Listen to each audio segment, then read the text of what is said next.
Ó, pessoal, botei para gravar para que os senhores tenham acesso a qualquer momento, tá bom?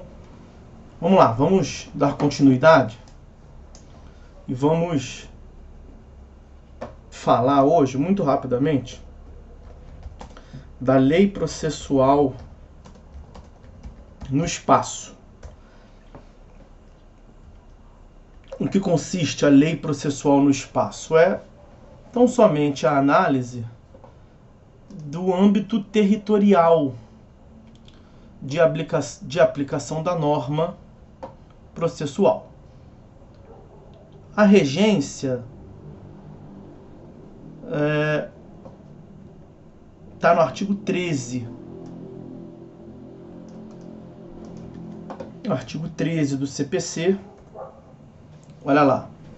A jurisdição civil será regida pelas normas processuais brasileiras, ressalvadas as disposições específicas previstas em tratados, convenções ou acordos internacionais de que o Brasil seja parte. Porque o tratado ele é editado no âmbito internacional, mas ele é internalizado, não é? Então, os países signatários do tratado depois percorrem um procedimento que os senhores já viram ou verão no direito internacional público, que é para que aquele tratado seja parte integrante do ordenamento jurídico daqueles países signatários.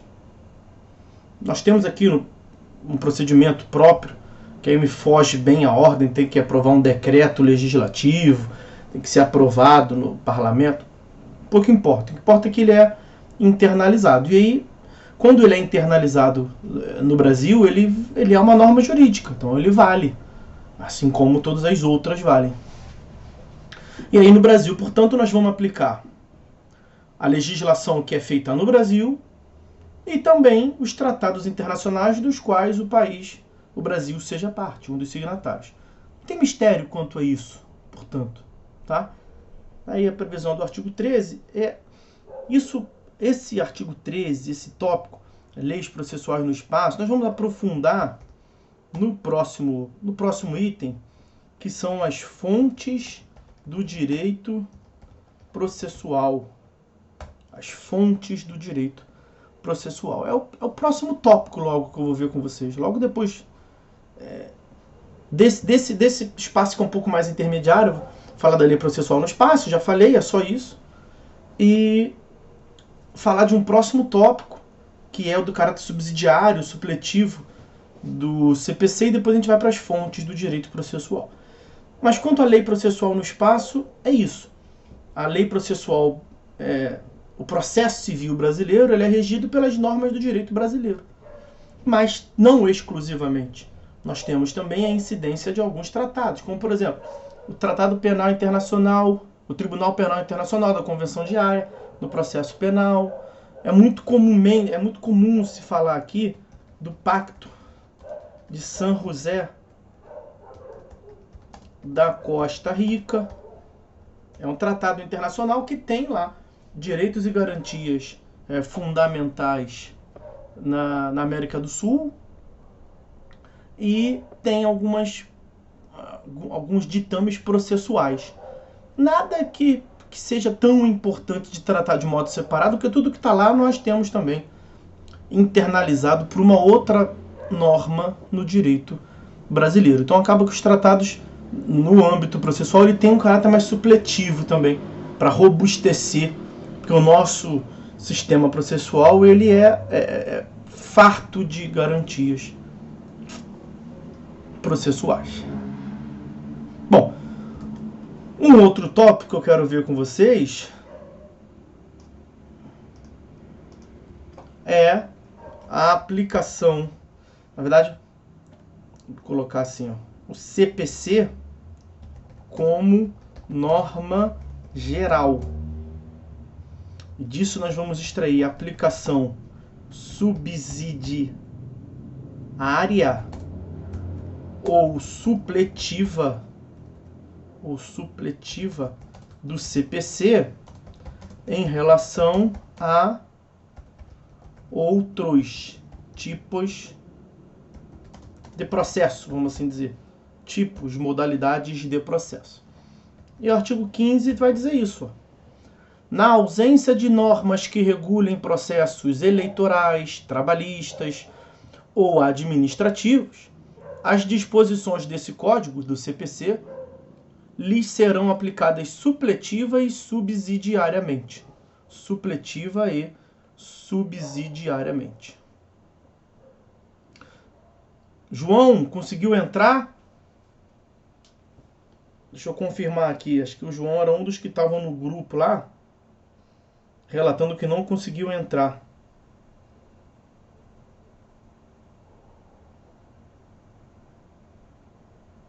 E escreveu o textão aqui. Não vou poder ler agora, João. Eu já posso te responder depois com calma, mas agora não vai dar. Mas eu precisava confirmar se você conseguiu acessar aí. Porque me parece, aqui eu recebi a mensagem que Caio e João entraram. O Caio colocou no grupo ali, cheguei e tal. Eu imagino que o João também tenha conseguido. Que eu volto a dizer, eu não tenho familiaridade com... Ah, o João, estou aqui. Então beleza, fico feliz. De qualquer maneira, para quem chegou depois, a aula está sendo gravada, tá? Vai ficar disponível aqui na ferramenta. Eu vou disponibilizar também no YouTube e vou colocar o link para vocês. Aí, Caio, você pode ficar tranquilo que essa sua perda, eu estou falando, tem 5 minutos mais ou menos, e de qualquer maneira, 5 ou 10 minutos, e você pode pegar isso nessas vias remotas aí. Bom, cara, vamos continuar. Aplicação subsidiária ou supletiva do CPC em relação aos outros tipos de processo. E aí, aproveita, Caio, que você falou aí, você quando entra, você consegue ver o histórico do que está no chat? Me confirma isso aí, por favor, Caio, que é para eu ir aprendendo. Você entrou agora. Aí, consigo, já respondeu. Então você está vendo tudo que eu tento sempre colocar escrito ali. De modo que você dando uma olhada no que está no chat, você vai ter uma noção. Não é absolutamente tudo, evidentemente. Não teria como ser. Mas você vai ter uma noção boa do que nós já falamos. Então, lei processual no tempo, no espaço. A lei processual no tempo, nós terminamos a última aula tratando disso, né? Lei processual no espaço, artigo 13. E aí depois a aplicação subsidiária, que foi onde eu parei. Ótimo. Então, menos mal, essa sua ausência não vai ser tão sentida não. Fica tranquilo, cara. Bom, o próprio artigo 15 é claro em dizer que na ausência de normas específicas, por exemplo, do processo eleitoral, do processo trabalhista, do processo administrativo, a lei não diz, mas a jurisprudência do STJ é nesse sentido. Também o processo penal. Então, o Código de Processo Civil, ele é o diploma de base. Ele é o diploma piso, da onde se derivam as aplicações em diversos outros tipos de processo. Claro que se tiver uma norma especial lá no outro tipo de processo trabalhista, tem várias especialidades, várias diferenças em relação ao Código de Processo Civil. Você vai aplicar o que está na CLT, evidentemente. Aqui nós não estamos falando disso. Aqui a hipótese é em que nada se fala lá no diploma de regência, na CLT, usando aqui o trabalhista como exemplo. Se lá não se fala, não quer dizer que não vai ser aplicado. Por quê? Porque além da CLT em relação ao processo do trabalho, aí para o pessoal que gosta de trabalho, que venha no curso se apaixonar, vai ser advogado trabalhista, você vai aplicar essencialmente, substancialmente a CLT, porque ela é o diploma de regência. Mas pode ter casos lá que não tem nada falando sobre o instituto processual. Não é porque a lei não falou que não existe. Lembra do que nós vimos? A diferença do direito enquanto ciência e o direito enquanto regulamentação? A ciência vai sempre ser aplicada à regulamentação de maneira supletiva ali. E na própria regulamentação, tem uma regulamentação mais exaustiva, que é o CPC, e uma outra mais especial, a do trabalho, como exemplo só do trabalho. Pode ser eleitoral, administrativa, a criminal ou penal. Você vai aplicar a legislação especial, evidentemente, mas se ela não tratar de um assunto qualquer, citação, senhores verão, se não for nada falado sobre a citação. Não é que não vai ter citação. Você vai aplicar o capítulo da citação do Código de Processo Civil. Isto é, aplicação supletiva, para suprir lacunas, ok? Tem também um outro tipo que é a aplicação subsidiária. É quando há regulamentação lá na norma especial. Então, a primeira hipótese, não há regulamentação, supletivo. O que nós estamos vendo agora é que lá na trabalhista, como exemplo a trabalhista, não é só trabalhista. Vou botar penal. Lá na penal, na legislação processual penal, tem regulamentação, mas não está completa. Não respondeu tudo. Você pode aplicar o CPC? Pode. Aí não vai ser supletivamente, aí vai ser subsidiariamente. Então você vai aplicar naquilo que não é incompatível. A aplicação subsidiária, você sempre aplica subsidiariamente, ou seja, na subsidiária porque tem regulamentação, né? Mas pode ser que não tenha respondido tudo. Você vai aplicar subsidiariamente uma outra norma que é mais ampla, desde que não haja incompatibilidade. Por exemplo, Código de Defesa do Consumidor e Código Civil. O Código Civil é a norma mais ampla, é um código. O do CDC também é um código, mas é um código específico sobre uma relação, a relação consumerista. Pode ter diversos institutos que têm regulamentação no Código de Defesa do Consumidor e também tem no Código Civil.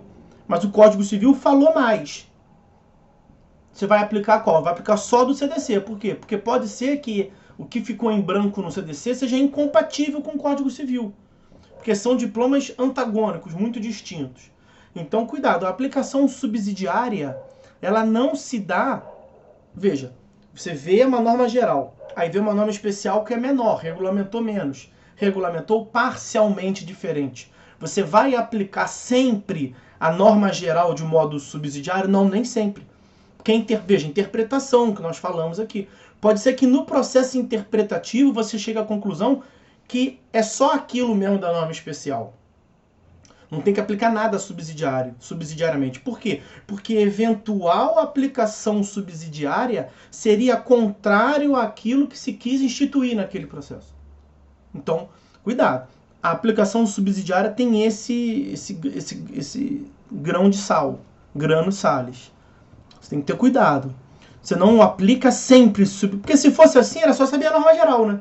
Porque ela se aplicaria sempre às normas especiais. Não é isso.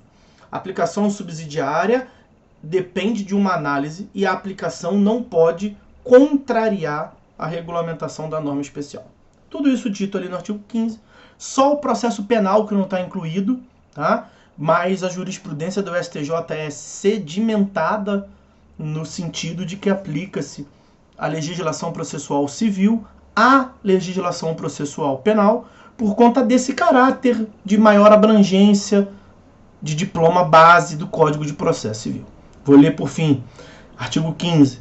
Na ausência de normas que regulem processos eleitorais, trabalhistas ou administrativos, as disposições desse código CPC, lhes serão aplicadas supletiva. Vimos quando é o caso de aplicação supletiva. Lá não tem nada. Se aplica aqui o CPC supletivamente. E subsidiariamente. Lá tem uma disposição, mas não tratou de tudo. Você vai ter que analisar o que ficou faltando. Você aplica o CPC de maneira subsidiária ou essa aplicação subsidiária vai contrariar a norma de regência? Aí cada caso é um caso. Tá? Bom, tá visto também sobre essa aplicação subsidiária. É só isso. Perceba que a gente ficou bastante tempo, umas 3 aulas, eu imagino 3 aulas ou mais, vendo o Instituto dos Princípios, que é algo essencial para a compreensão dos senhores. Todo o processo, os senhores vão mexer com todos os princípios praticamente, então é muito importante saber. A gente dedica um tempo maior. Ao passo que tem outras que são mais rápidas. Não tem muito o que falar. Bom, próximo tópico. O próximo tópico são as fontes do direito processual. As fontes do direito processual.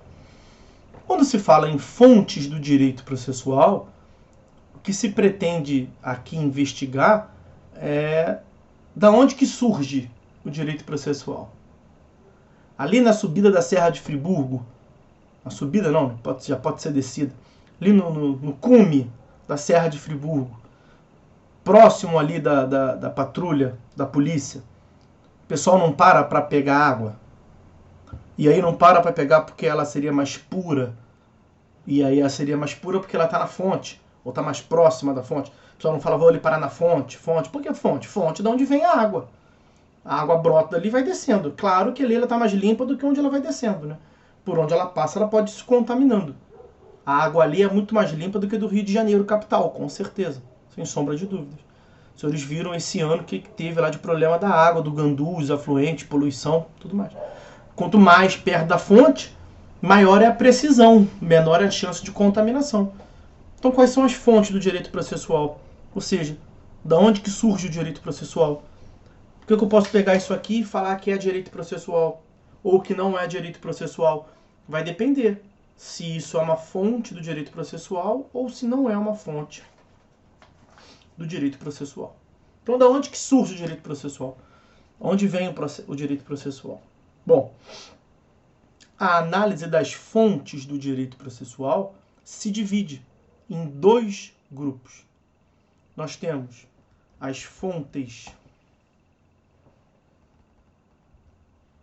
formais e temos as fontes materiais do processo. As fontes formais têm um contexto, a conotação de obrigatoriedade ou coercitividade. Então, fonte formal é aquilo da onde nós podemos dizer que aquilo é direito processual, sim, veremos, e mais do que isso, é para seguir na marra, porque estou mandando, porque eu sou Estado e faz, cumpre, ponto final. A ideia de impositividade, coercitividade, obrigatoriedade, tem que seguir.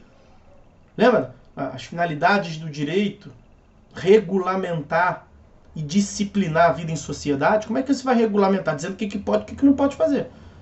E no processo tem condutas que podem e não podem ser feitas. De maneira obrigatória. Não é o Estado pedindo, é o Estado mandando fazer. Porque o homem precisa disso, o homem precisa de alguém que lhe mande. Estou falando do homem como ser humano, tá? Não que os homens, gênero, não precisem. Óbvio que precisam. Mas o ser humano precisa de regras para seguir. Bom, e aí, as fontes formais são essas, portanto, normas dotadas de obrigatoriedade. Quais são as fontes formais? Primeira das fontes formais.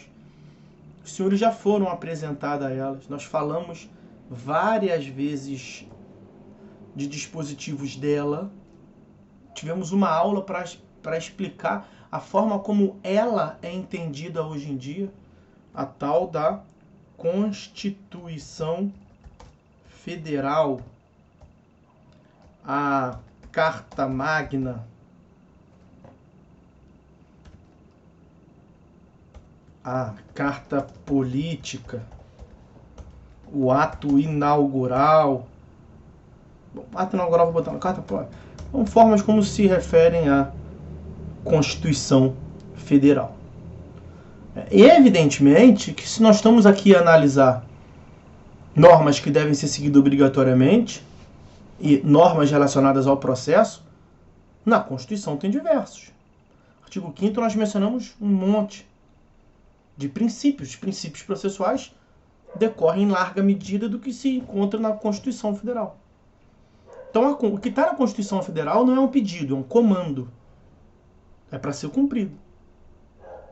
A doutrina, os estudiosos trabalham em cima da interpretação, para entender melhor.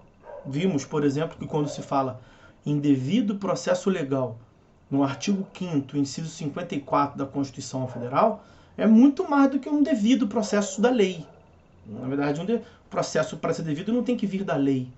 Mas aquilo, o tal do devido processo legal, ele é obrigatório.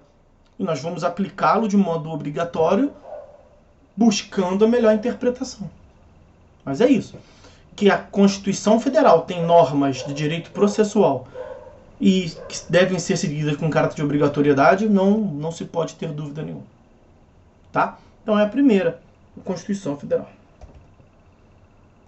Segunda espécie, ou segunda fonte formal do direito processual é a lei ordinária. Lei ordinária federal. Aqui nós já temos um pouco mais de coisa para falar. Bom, lei ordinária federal. Por que lei ordinária federal? Aí vou ter que abrir a página do Planalto aqui, da Constituição Federal. E os senhores vão ter que se lembrar de um tópico que os senhores já viram, salvo engano meu, a competência legislativa privativa. Tá aí, artigo 22 da Constituição Federal. Nossa, mas tá horrível.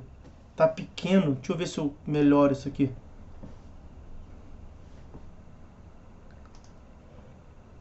Opa, era tão mais fácil deixar. Eu copiei aqui a redação, mas ficou muito pequeno. Ah, peraí. Não. Vou deixar assim. Vamos ver como é que vai ficar. Porque eu tô falando que tá pequeno também, mas eu não vi. Não. Vamos ver. Acho que ficou pequeno também no chat pra vocês aí, né? Vou tentar de novo aqui. Ah, Yasmin falou que ficou bom. Ah, então tô mais tranquilo. Ficou bom. Se ficou bom, tá ótimo. Dá pra ler tranquilamente. Ah, fico feliz. Ótimo, valeu. Beleza, gente. Obrigado. Tá tranquilo, Desatamires. Então, olha lá. Artigo 22 da Constituição Federal compete privativamente à União legislar sobre. Vai aparecer processo aí. Direito civil, comercial, penal, processual. Então, é competência privativa da União, então, ó, legislar sobre processo. Não, pior que agora.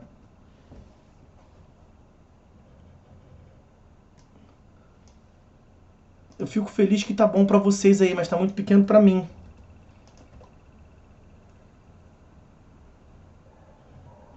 Agora mudou de vez. Deixa eu só ver mais uma vez que isso eu consigo.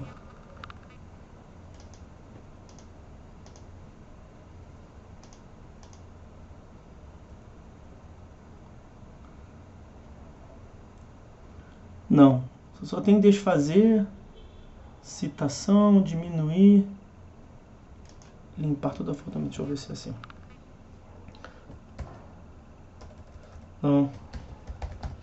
Vou legislar sobre processo é uma competência privativa da União Federal. União Federal. O que se quer dizer com isso? Que somente a União pode legislar sobre processo. Só a União pode... Ah, melhorou. Agora aumentou. A Yasmin é um doce. Ela até trouxe. Deu para ler melhor ali pela Yasmin. Então eu coloquei: legislar sobre processo é uma competência privativa da União Federal. E aí o instrumento é a lei ordinária. Por que o instrumento é a lei ordinária? Porque a Constituição não exige lei complementar. Nós teremos lei complementar, como o nome diz, para complementar a Constituição Federal. Então, é assim.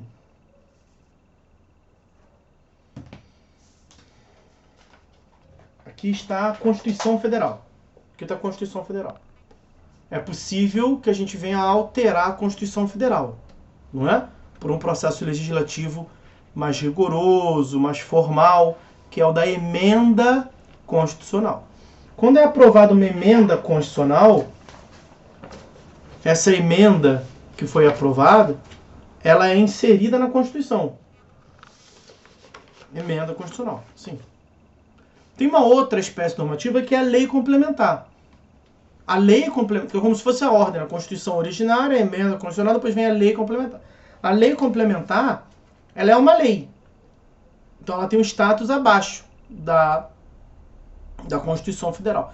Mas essa lei complementar, ela tem um quórum diferenciado porque a Constituição pediu que ela viesse por lei complementar.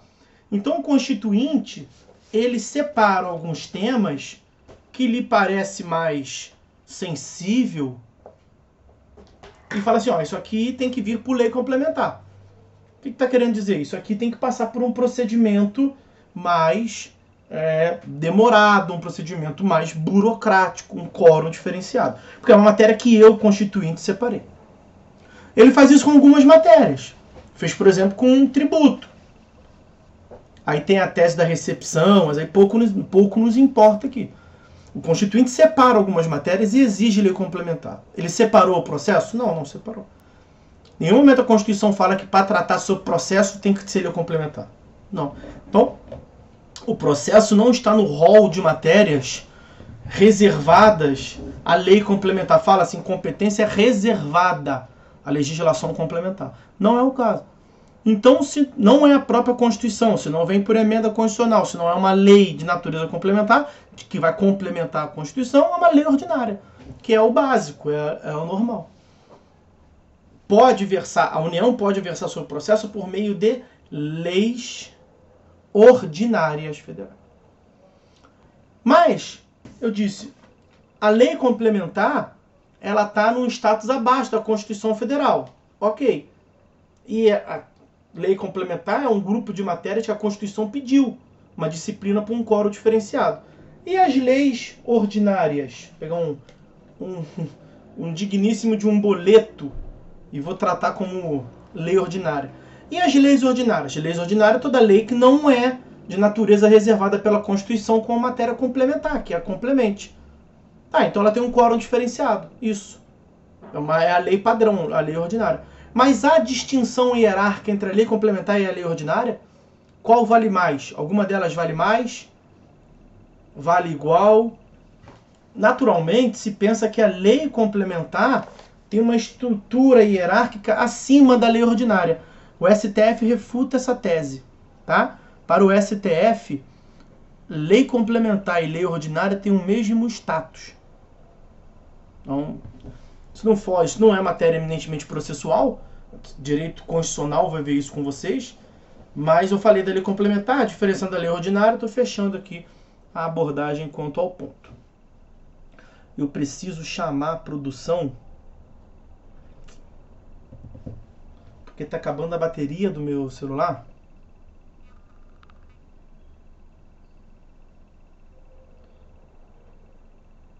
E meu carregador não está aqui, então eu vou ter que chamar a produção aqui. Enquanto isso eu vou falando com vocês. Então, é a lei ordinária federal que tem a competência massiva de... Oi, Carolina, por favor, me traga o carregador, porque tá acabando a minha bateria. Pô, legal. Obrigado, valeu. Eu vou ver aqui, obrigado. Vou ver aqui, obrigado. Bom, voltando. A matéria é eminentemente da lei ordinária federal. Tanto é assim que o CPC, esse que pelo artigo 15 tem aplicação subsidiária e supletiva aos demais ramos do direito processual, é uma lei ordinária. É a Lei Ordinária Federal número 13.105 de 2015. É uma lei ordinária. É uma lei como outra qualquer. Que é chamada de código porque é extenso. Código é uma lei que é extensa, basicamente isso. Tá? Então a lei ordinária federal é uma fonte do direito processual. É claro que o que o CPC prevê tem caráter obrigatório, coercitivo. E o CPC é uma lei ordinária federal. Cuidado! CPC é uma lei ordinária federal, mas lei ordinária federal de matéria processual não é só o CPC. Vou dar um outro exemplo aqui. Quer ver? Lei número 9.099 de 95, dos juizados especiais, senhores verão. Lei 12.156. Nossa, agora me deu um branco, fui pensar numa outra lei. Deixa eu ver aqui o número correto, que não é o que eu pensei não, peraí. 12.016, viu? Eu falei 12.156, é 12.016 de 2009. É a lei do mandado de segurança, MS. Os senhores verão tudo isso no momento próprio. O que eu estou querendo passar para os senhores nesse momento é que a lei ordinária é uma fonte do direito processual no sentido da coercitividade. Bom, essa é a segunda na lista. Deixa eu ver se eu acho aqui a minha ordem. Primeira, Constituição. Segunda, lei ordinária, isso. Aí, a terceira aqui vai dar problema, provavelmente, tá? E não é culpa dos senhores, nem minha culpa. É uma questão meio oposta do que eu falei ainda agora. Então vamos lá, vou explicar. Lei ordinária estadual. Incompatível, né? Acabei de falar que é lei ordinária federal e que a competência privativa da União, vou botar de novo para quem? Artigo 22, inciso 1º da Constituição Federal. Competência legislativa privativa da... Nossa, estou escrevendo tudo errado. União. Competência legislativa privativa da União. Mas como é que pode uma lei ordinária do Estado versar sobre o processo? É porque a própria Constituição é aquilo que eu falo sempre para vocês, interpretação sistemática. A Constituição falou lá no 22.1 que compete privativamente ao Estado, mas falou no 24.11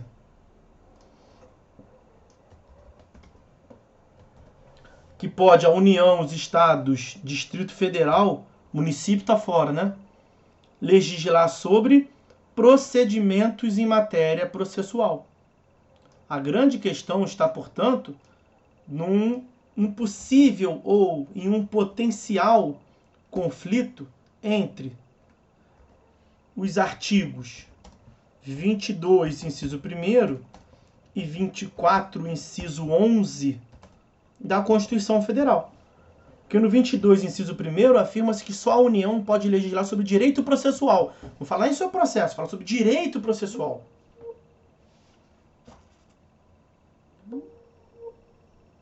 Eu tô conectado, eu caí, me ajudem aí, por favor. Se alguém puder botar no chat ou ativar o microfone. Que apareceu uma mensagem. Não caiu não, professor. Não caí não, que bom, ótimo. Porque apareceu uma mensagem aqui pra mim que eu caí. Que eu perdi. Normal. Oi? Quem falou aí? Não, eu falei que eu tô escutando normal, Rafaela.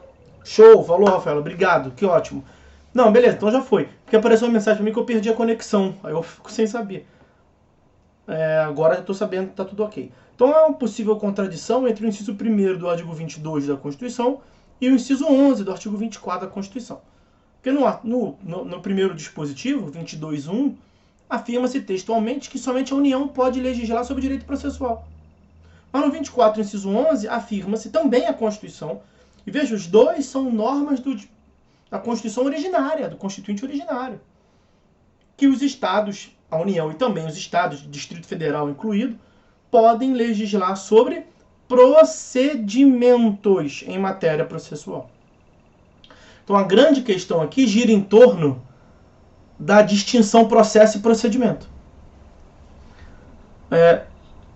Os senhores verão em TGP2, dentre as possíveis acepções, compreensões, ideias inerentes ao processo, que uma das formas de se encarar o processo é por meio de um procedimento.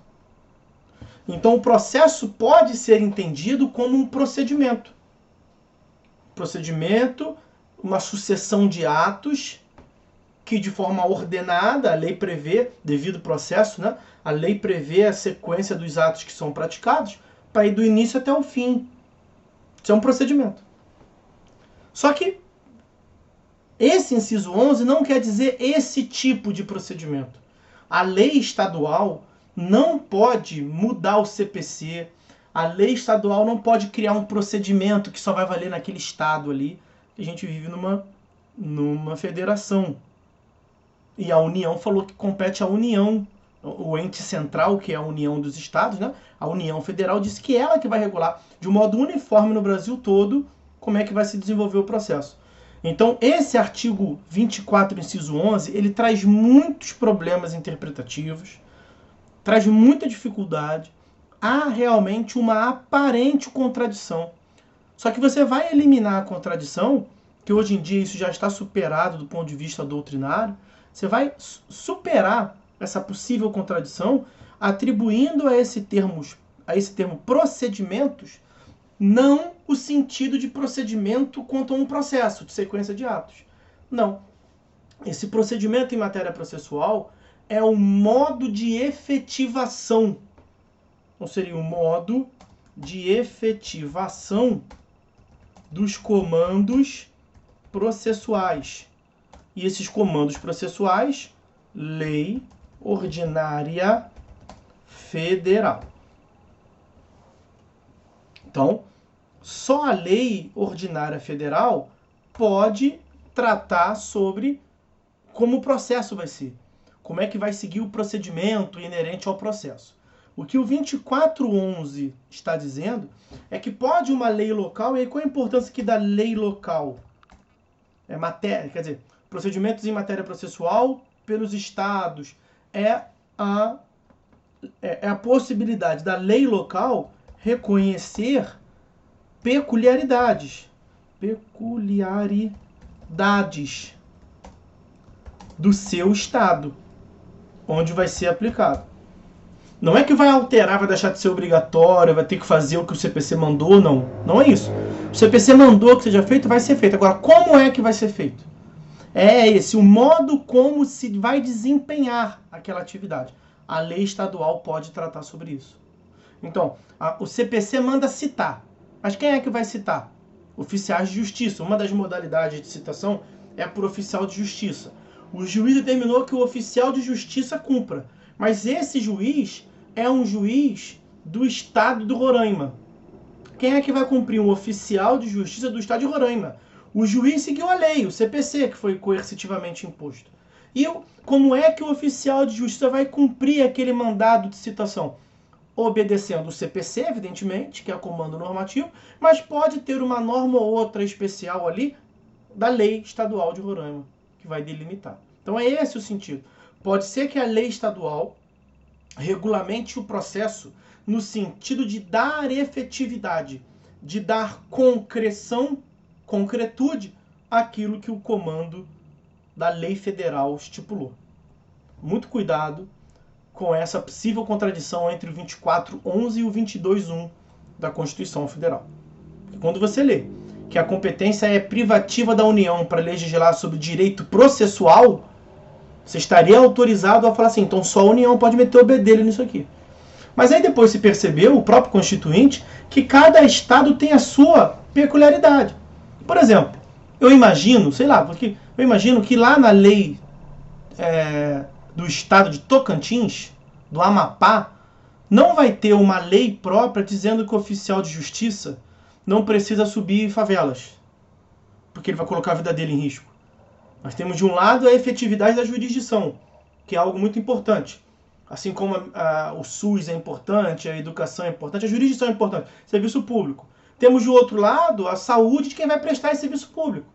Vai mandar o oficial de justiça entregar a carta, o aviso de citação pro traficante, ou para a mulher traficante, sei lá, pro pai traficante, ele não vai saber quem é.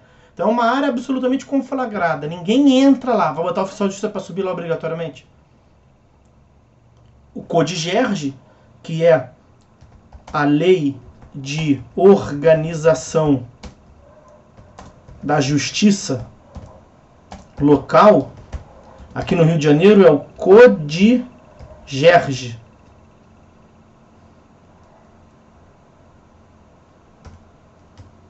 Assim, ó. CODIGES, Código de Organização Judiciária do Estado do Rio de Janeiro. No CODIGES tem diversas dessas normas complementares. Então a lei estadual tem uma natureza complementar. Eu imagino que no CODIGEPA, deve ser, Código de Organização Judiciária do Pará, não vai ter um artigo dizendo que não estão subindo as favelas, que ela pode não sei lá, não tem favela, ou possivelmente não tem. Então é isso. A lei estadual pode regulamentar o modo de cumprir a determinação federal, porque ele, legislador estadual, vai ter conhecimento das suas peculiaridades. Um outro exemplo, no Amazonas você tem que atravessar, muitas das vezes, pode ser que você tenha que atravessar um rio para cumprir uma diligência. Você imagina, há quanto tempo que o intimado reside em relação ao fórum? O oficial vai ter que sair levando o mandado para cumprir, dando ciência pessoal ao intimado. Quanto tempo leva? Aqui no Rio, ele pega lá no Rio, ele pega um ônibus e chega lá em 40 minutos. Ou ele vai de carro, o carro dele ou o carro do TJ, chega lá em 20 minutos. Aqui em Friburgo, o cara pega o oficial pega o mandado no fórum, vai cumprir uma olaria, chega lá em 15 minutos. Mais ou menos isso, né? Eu não conheço muito o dia a dia de Friburgo, eu fico pouco aqui. Quando eu tô aqui, eu fico em casa praticamente. Mas eu imagino que é isso, pelo que eu escuto falar, é um bairro ali do lado, né? O oficial de justiça em Manaus vai ter que atravessar um rio e ele demora 12 dias para chegar. 12 dias pode estar exagerando, mas 3 dias. Demora 3 dias o deslocamento para chegar. E aí? Tem que ter um tratamento diferenciado, que o legislador de lá vai saber das peculiaridades locais lá. Cara, eu imagino que lá ele não vai ter um jet ski dele para ir para cumprir a diligência, né? Ele vai ter um barco só dele. Ele deve ter que utilizar o serviço público lá. E aí fica cada vez mais difícil. Aí o Caio, já pegamos um processo de Garrafão do Norte. O advogado que representou o escritório na audiência teve que fazer umas horas de barco. Aí, é isso. É exatamente isso. Então, você deve estar falando de escritório, né, Caio? Imagino que seja um escritório representante lá. É isso. Então, é a lei local que tem essas peculiaridades. E não o legislador... Valeu, Caio. Que isso. E não o legislador federal. O legislador federal está olhando para toda a nação, para a federação como um todo. E aí, localmente, você pode ter algumas peculiaridades que o legislador vai disciplinar no CODIGES. Mas, pelo amor de Deus, para encerrar, o legislador estadual não pode prever um procedimento jurisdicional, é o que eu estou dizendo. O legislador estadual não vai dizer, olha, você cita de um jeito, aí depois não vai ter que fazer audiência, não, já vai logo para a sentença. Juiz, você tem que julgar em até 30 dias. Não, não pode fazer isso, porque isso aí é norma de direito processual. E só a União pode tratar sobre isso. Espero que tenha ficado claro essa diferenciação. Uma outra fonte do direito processual é o item 4, são os tratados internacionais. Como eu mencionei para vocês ainda há pouco, aqui no artigo 13 do Código de Processo Civil, eu disse que a gente ia voltar a falar sobre isso nas fontes do direito processual. Chegou. O que rege o processo em um Estado enquanto nação? A lei local, a lei do âmbito daquela nacionalidade. Então, quem é que vai reger a lei brasileira? Quem é que vai reger o processo brasileiro? A lei brasileira.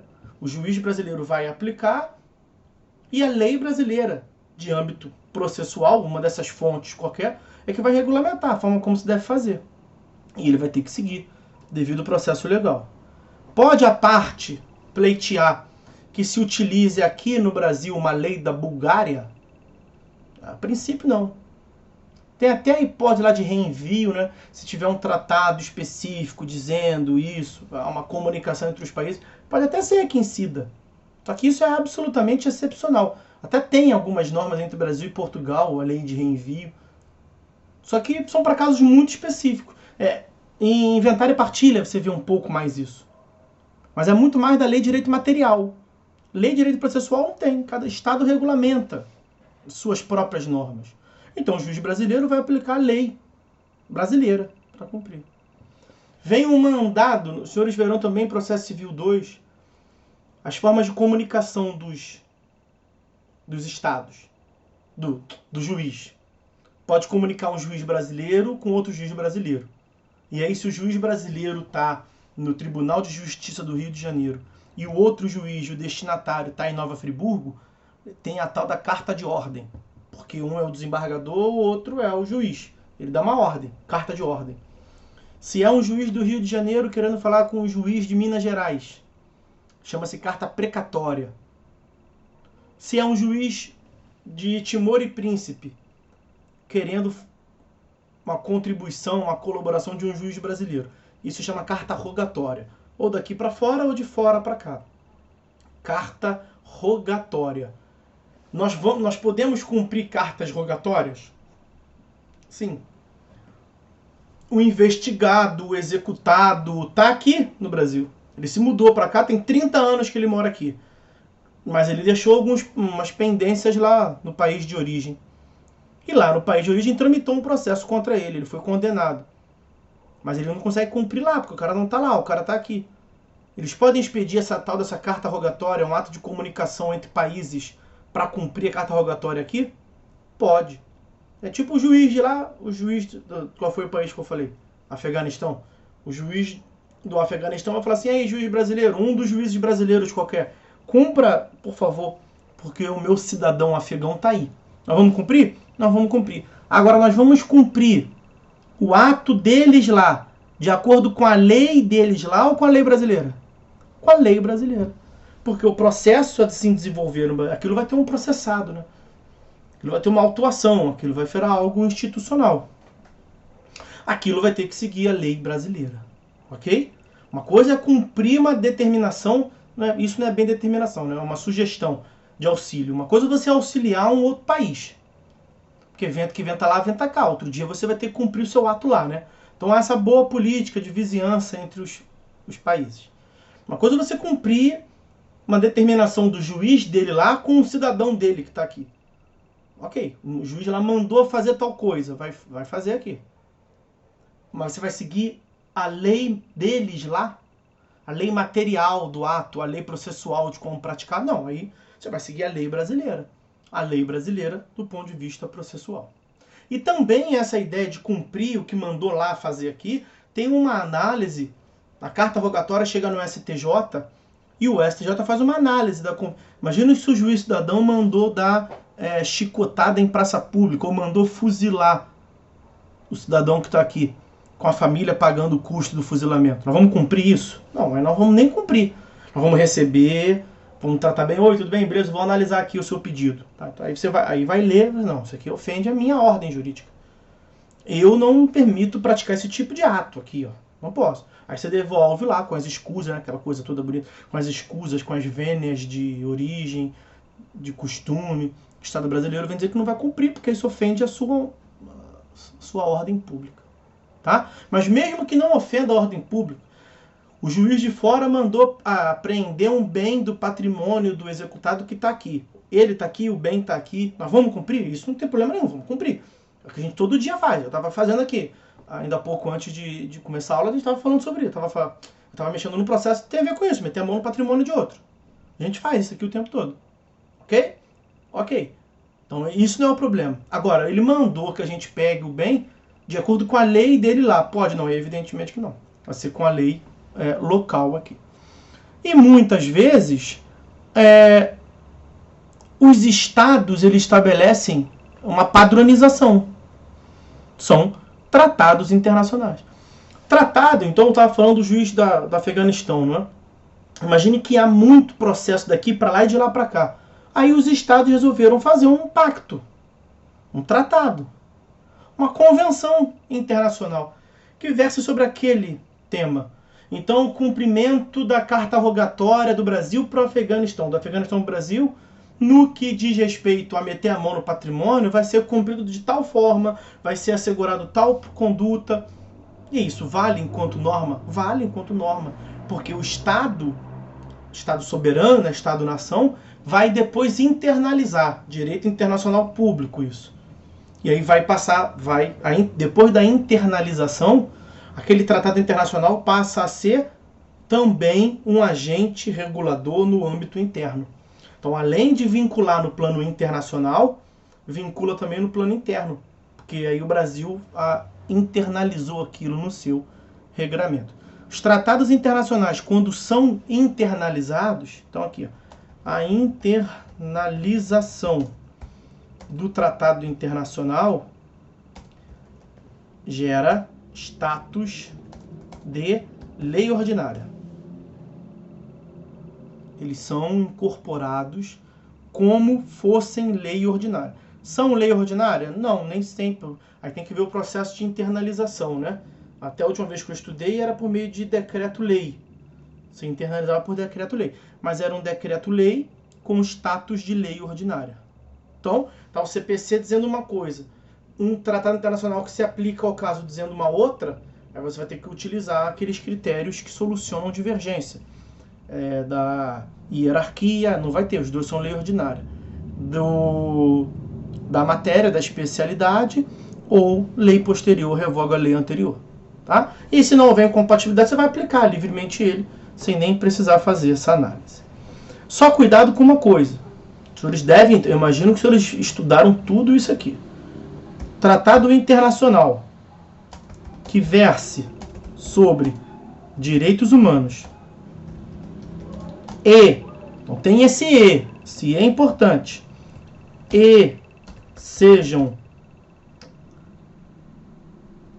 né, tratado internacional que verse, singular, então tratado internacional que verse sobre direitos humanos seja aprovado pelo procedimento da emenda constitucional, aí ele recebe um status de emenda constitucional.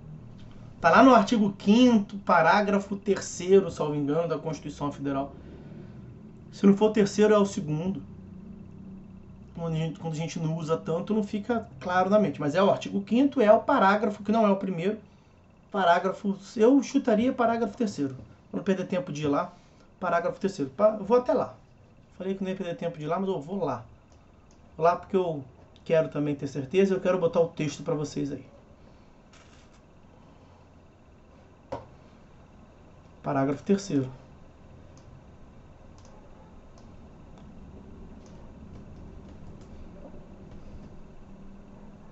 Nossa. A fonte da página do Planalto tá batendo, tá ficando horrível aqui no chat. Tá aí. Os tratados e convenções internacionais sobre direitos humanos que forem aprovados em cada caso do Congresso Nacional, em 2 turnos, por 3/5 dos votos dos respectivos membros, serão equivalentes às emendas constitucionais. Cuidado, prova de, assim, uma preocupação mal com prova de concurso, né? Nisso que eu vou falar. Aqui, veja, eu já vi muita gente falando o seguinte: Tratado Internacional de Direitos Humanos aprovado por 3/5 vira, ou tem força de emenda constitucional. Tá errado. É todo o procedimento. A formalização da emenda constitucional, ela não é apenas sobre quórum, né? Então, tem que ser aprovado em 2 turnos. Então, cada uma nas 2 casas. Então, nas 2 casas em 2 turnos. Então, são 4 deliberações, no mínimo. E aprovação em 3/5 dos votos. E aí eles passam a ser equivalentes à emenda constitucional. Também já vi cobrando que o tratado internacional aprovado em cada casa, 2 turnos, 3/5 vira a emenda constitucional. Não, não vira. Não é uma emenda constitucional. Ele só é equiparado. É um tratado internacional equiparado a uma lei, a uma emenda constitucional. Tá? Então tá visto aí os tratados internacionais. 4º. Quinto item. Então, a 5ª espécie dentre as fontes formais, aquelas que são obrigatórias, são os regimentos internos dos tribunais.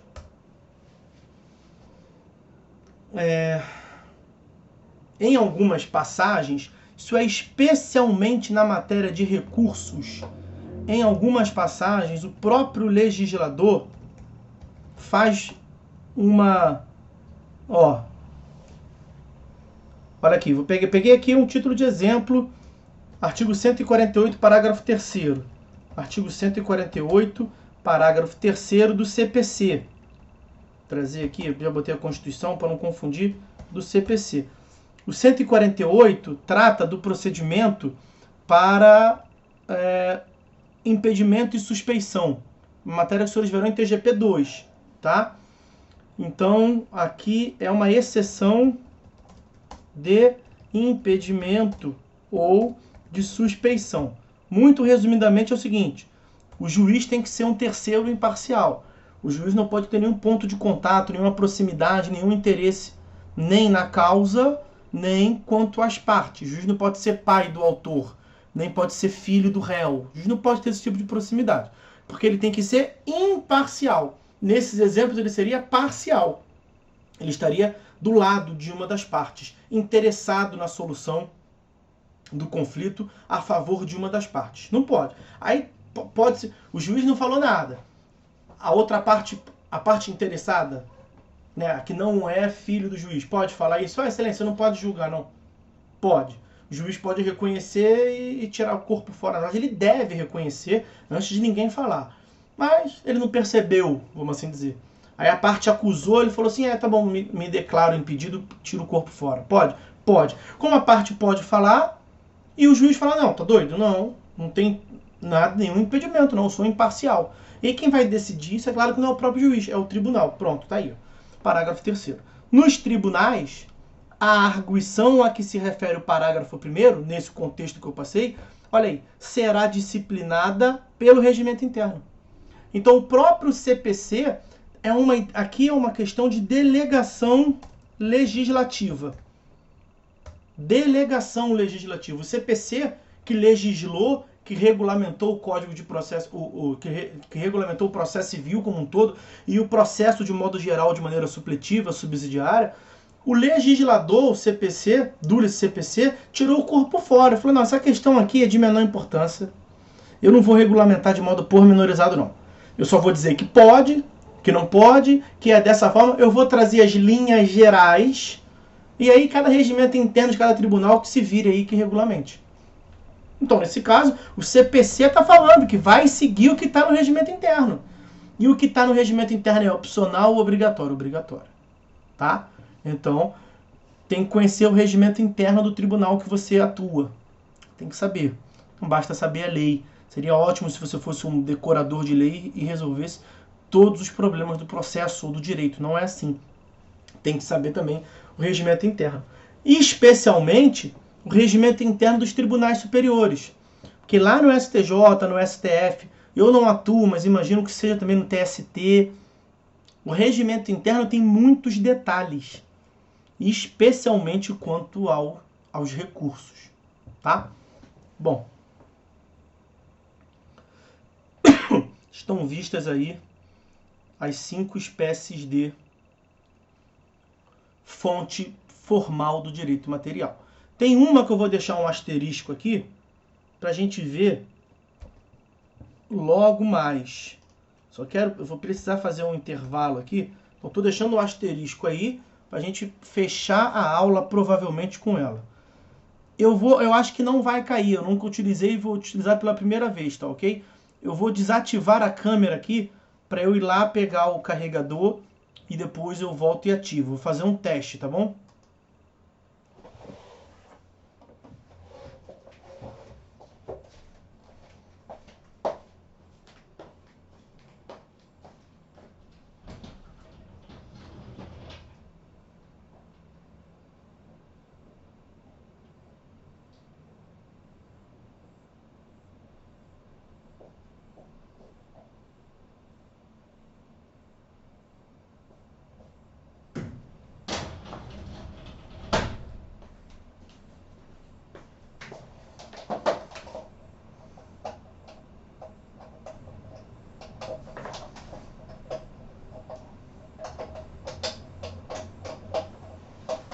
Caralho.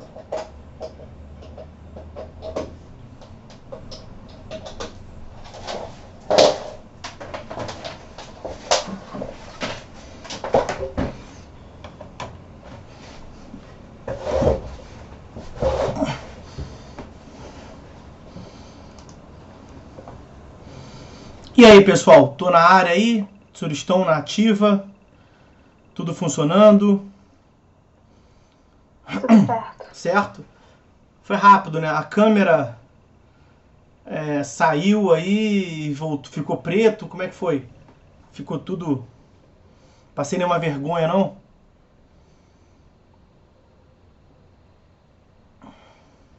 Não, professor, não deu pra ver nada, não. Tudo certo, então. Então tá bom. Show de bola. Então, deixa esse parênteses aí, vocês estão rindo, né? Deixa esses parênteses aí, esse asterisco, pra gente tratar adiante, tá? Os senhores já vão entender por quê. Vamos passar agora para o grupo das fontes materiais do direito processual. Quais são as fontes materiais? As fontes materiais são aquelas que servem para fins de orientação da aplicação das normas, entre parênteses, das fontes formais. Então, as fontes materiais não possuem um caráter coercitivo. Não possuem caráter coercitivo, mas apenas essa lógica geral, esse contexto de definir a interpretação, trazer uma orientação. Então a fonte formal diz assim, olha, a fonte material se refere à fonte formal, diz assim, ó, você que vai ser aplicado, tá? Quem manda é você que é obrigatório, mas você deve ser aplicada de uma forma X, de uma forma Y. Então é um discurso quanto a modo de aplicação. É isso que a fonte material faz. Quer ver? Um exemplo. Olha aqui. Cuidado. Doutrina diz: primeira das fontes materiais são os princípios. Os princípios gerais do direito. Vejam lá o artigo 4º da LINDB, Lei de Introdução às Normas do Direito Brasileiro. Aquela caso lá de omissão, lacuna da lei, você vai aplicar supletivamente os princípios gerais. Cuidado com essa ideia de... O princípio traz muito problema. Quem não compreende bem os princípios tem muito problemas. Porque... há uma proliferação de princípios por aí. Dentre um deles, esse tal dos princípios geral do direito. Na verdade, esse princípio geral do direito é o mais antigo de todos. Depois nós evoluímos para os princípios como questões valorativas que incidem no processo. Mas eu quero diferenciar com os senhores os princípios que nós estudamos até agora. Princípio do devido processo legal, princípio do contraditório, ordem de ideias, portanto, que incidem obrigatoriamente no processo. Os princípios. Quando se fala princípio, isto é uma fonte formal. Tanto é assim que eu falei para vocês. Os princípios estão na Constituição Federal. Os direitos fundamentais ingressam no ordenamento jurídico por meio dos princípios. Na doutrina, tem uma chuva de princípio que eu não sei nem o que significa. Princípio da dialeticidade, princípio da felicidade. Princípio, meus amigos, tecnicamente dizendo, correto mesmo, princípio é aquilo que é uma ordem, que é um comando. Deriva de uma ordem de ideias supranatural, vamos assim dizer, suprapositivo, direito natural, mas tem um comando incisivo. Isso é um princípio. Isso que falou aqui, princípios gerais do direito, não tem fonte normativa, não tem caráter de obrigatoriedade. Quer ver um exemplo? Isso aqui serve para fins de orientar a aplicação. Um grande exemplo. O direito não socorre a quem dorme. Isso é um princípio geral do direito. O direito não socorre a quem dorme. Então você não pode ficar esperando a manifestação, a concretização de uma pretensão a vida inteira. E o que é obrigatório? É a prescrição, é a decadência, é a perda de uma posição processual, que os senhores verão no momento próprio. Mas isso decorre desse princípio geral, de que o direito não socorre a quem dorme. Um outro princípio geral do direito: ninguém pode se beneficiar da própria torpeza. Então são quase que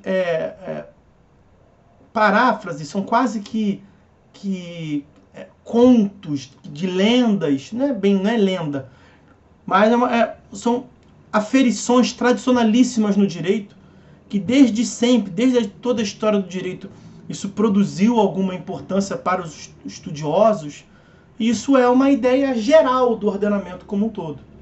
O direito não socorre a quem dorme, ninguém pode se beneficiar da própria torpeza, dentre alguns outros. Então esses são os princípios gerais do direito. Você pode aplicar isso na orientação de um processo qualquer.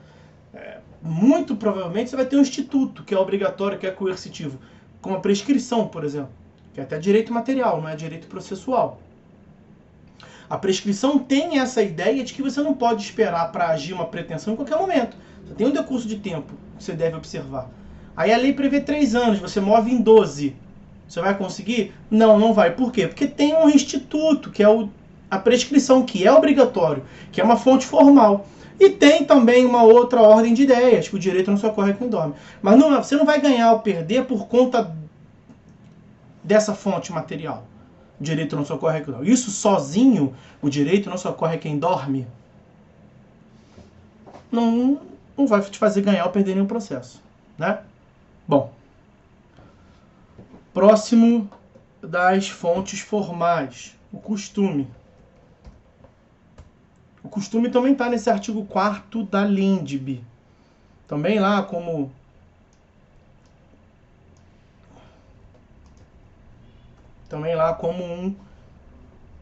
um critério de interpretação das omissões, das lacunas legislativas. O que é o costume? Costume, meus amigos, é uma prática que tem a sensação de obrigatoriedade. Então, costume é uma prática reiterada na sociedade que passa a sensação de obrigatoriedade. Sempre utilizo esse exemplo. Você chega no banco. Aí você tem que imaginar um banco quando ainda tinha o guichê físico, né, que agora é cada vez mais raro. Você chega no banco, você quer pagar um boleto, que só consegue pagar, tentou pagar pela internet e não conseguiu, está vencido, tem alguma falha qualquer, você só consegue pagar no banco. E tem alguns boletos que é só no banco mesmo, em alguns tributos, você só consegue pagar no banco. Aí você se dirige ao banco. Quando você chega no estabelecimento bancário, tem um caixa só funcionando. Também cada vez mais comum. Um caixa só funcionando, e quando você chega tem 10 pessoas, uma atrás da outra. Você vai se posicionar onde? Lá na frente do caixa, entre o caixa e a primeira da fila, ou você vai se situar como sendo o 11º? Entrar na fila. Entrar na fila é um costume. Não tem nada que obrigue, não tem nenhuma norma jurídica que vai te penalizar, vai impor multa, você tem um dever de entrar na fila. É uma questão moral. Você entra porque você tem uma sensação de obrigatoriedade, de não ter a cara de pau de furar a fila. E mesmo assim tem quem faça. Mas aí o cara furou a fila, você vai poder mover uma ação contra ele, pedir indenização, porque ele violou. Qual é o direito que ele violou? Não tem direito. Tem uma norma coercitiva. Entrar na fila não deriva de uma norma, de uma fonte formal do direito. Isso não seria nunca nada processual, né? Mas não é uma fonte formal do direito. Você faz porque é o certo a se fazer. Concepções morais, valorativas, costumes. Mas pode exercer uma influência no ato de você aplicar o direito? Claro que pode. Pode. Você imagina o seguinte. Ó, ficou embaçado. Ficou ali fora, ficou embaçado. Você imagina que um juiz, numa certa localidade, ele há 10 anos tem uma conduta reiterada há 10 anos de marcar audiência para meio-dia. Ele marca a audiência para meio-dia, só que ele só chega 1h da tarde. O mais cedo que ele chegou nos últimos 10 anos foi 1h da tarde. Então é ali 1h15, 1h30, o horário dele, na agenda dele é 1h da tarde. Você como advogado, e aí fica mais fácil de se perceber numa cidade do interior, numa comarca do interior, porque você cai na mão dele direto. Você imagina que uma certa localidade tenha só um juiz. Ele é juiz único, da vara única. Todos os advogados, porque os advogados atuam um contra o outro no processo, mas eles são da mesma categoria, né? É bom que os senhores já saibam isso desde sempre. As partes podem se odiar, não é para advogado se odiar, pelo menos não por isso, né? Pode ter uma outra causa, mas não é porque você é advogado de um lado e outro advogado do outro lado que os advogados têm que se odiar. Evidentemente que não. Os advogados, todos eles, já perceberam e falaram entre si, ó, a audiência marcada para meio-dia, vamos fazer um pacto nós aqui? Nós nunca vamos chegar meio-dia também, porque ele não chega. Nós estamos um ano inteiro chegando aqui meio-dia, fica nós aqui igual um bobo, e ele só chega 1h da tarde. Então, vamos chegar 1h da tarde também. Ok? Ok. Aí, 10 anos, veja, eu peguei um caso desse, eu vi um caso desse, a decisão do TJ aqui do Rio de Janeiro. 10 anos depois, uma audiência marcada para meio-dia, para meio-dia e 15, sei lá, o juiz chegou ao meio-dia. Chegou e não tinha parte nenhuma. Aí ele pega o processo e aplica uma penalidade lá para as partes qualquer, que elas tinham que estar lá e não estavam. E aí? E aí que elas recorreram. Foram ao tribunal. E pediram para o tribunal desprover, tirar essa decisão. Porque ali naquela localidade tinha um costume. Ele mesmo, o julgador, trouxe um costume. Nos últimos 10 anos ele só chegava 1h da tarde. E as partes conseguiram provar isso em juízo. E o tribunal reverteu o ato dele. Veja, não por conta de uma lei. Nem tudo você tem resposta na lei. Nesse caso foi com base em um costume tirado. Mas aí eles trouxeram. Artigo 5º, por exemplo, do CPC. Todo aquele que atua no processo tem o dever de agir de acordo com a boa-fé. Aqui a fonte formal é a boa-fé. E o costume pode servir como uma forma de orientar a boa-fé. Naquele caso ali foi. Ele desrespeitou um costume. Ele passou para as partes a sensação de que elas não devem chegar àquele horário, porque ele, nos últimos 9 anos ele nunca chegou. Aí um belo dia ele resolve chegar mais cedo. Ninguém tem a vida girando em torno das vontades de um juiz, né? É bom que eles percebam isso, um dia eles vão perceber. Aliás, nós tivemos hoje aí uma questão envolvendo, né, o dia que vai entrar para os últimos tempos, tenho falado isso para as minhas filhas, nós estamos vivendo a história. É horrível, está sendo muito dramático.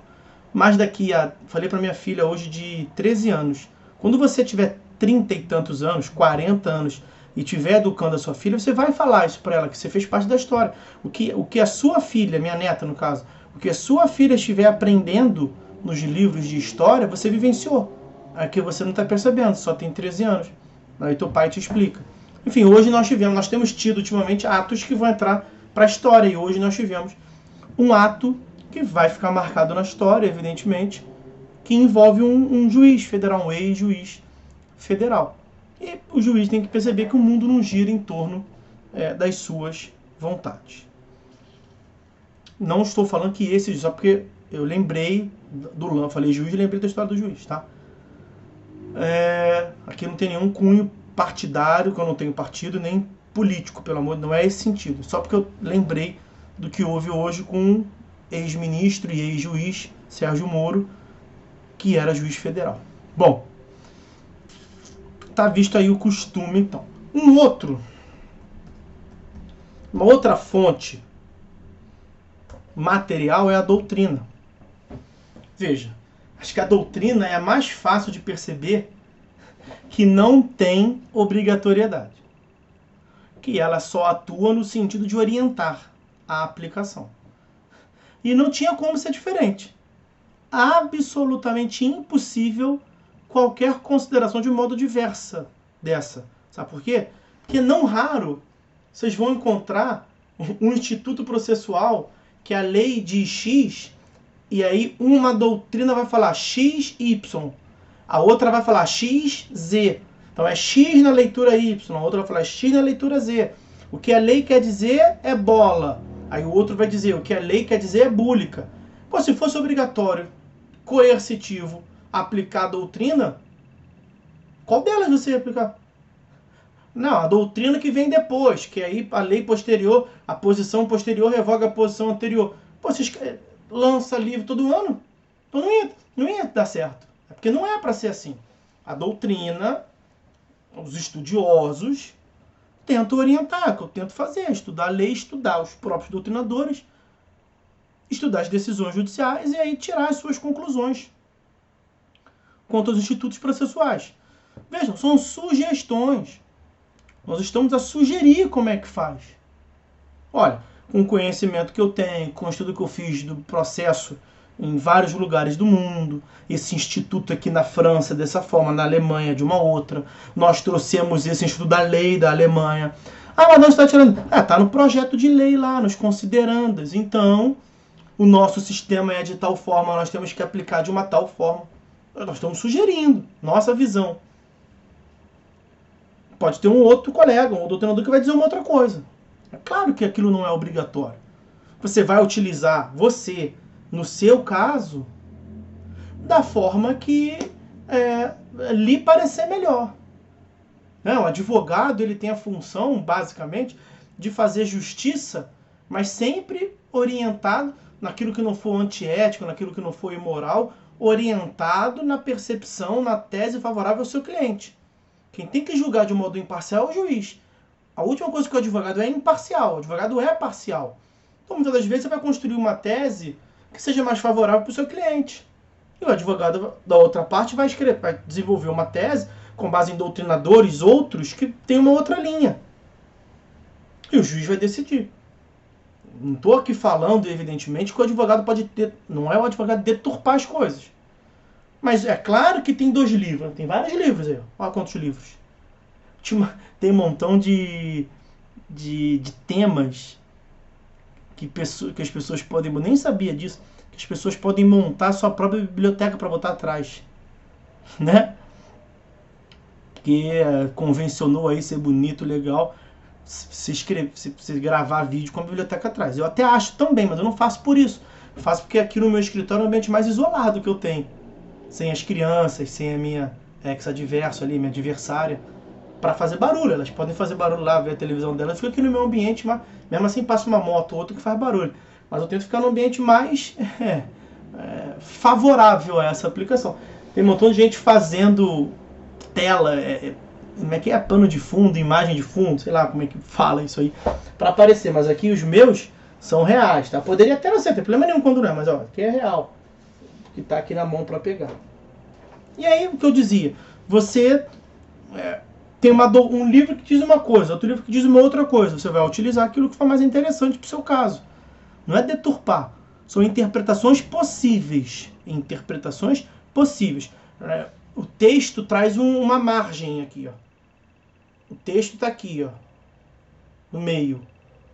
É possível você interpretar de alguns sentidos diferentes. Você vai utilizar o que lhe é mais conveniente, para o caso, evidentemente. E o juiz, o que promova mais a justiça, no caso concreto. Cada um tem a sua função.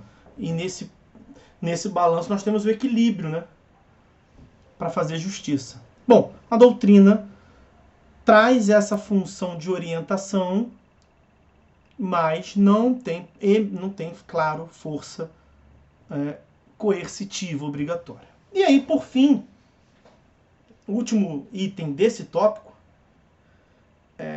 último, mas não menos importante, é a jurisprudência.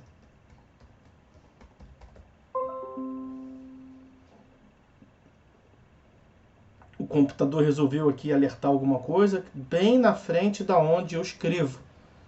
Saiu. Jurisprudência. Bom, a jurisprudência sempre teve um papel eminentemente interpretativo entre nós. Então, por que entre nós? Porque nós somos filiados a uma família jurídica, já falamos sobre isso em momentos em que ainda podíamos nos encontrar. Nós somos filiados à família jurídica, ao grupo do Civil Law. Civil Law que tem o primado na lei como característica básica. Nós desenvolvemos muito bem isso Vimos tópicos avançados ali sobre essa ideia. Hoje em dia não está mais absolutamente assim, do primado da lei. Mas o civil law ele foi desenvolvido como a princípio da legalidade estrita. Vale o que está na lei. E aí, se valia o que estava na lei, se havia, lembram-se, uma desconfiança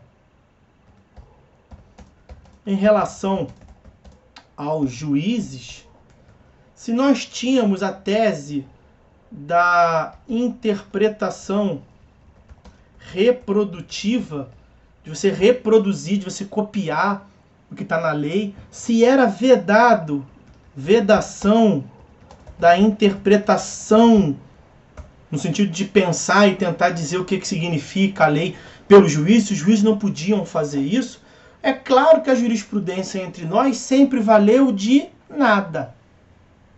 Um caráter eminentemente persuasivo. Um caráter persuasivo. De persuasão, de convencimento.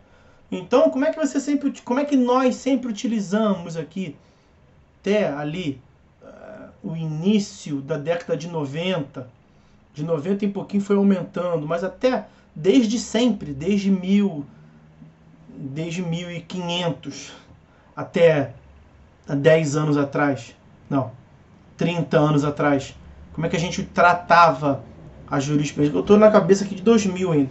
Como é que nós tratávamos a jurisprudência? Como um subsídio argumentativo. Excelência, você tem que julgar de tal forma. Por quê? Porque a lei diz X. Mas olha aqui que o doutrinador diz. Diz X linha. Ó, a jurisprudência aqui, ó, X linha também.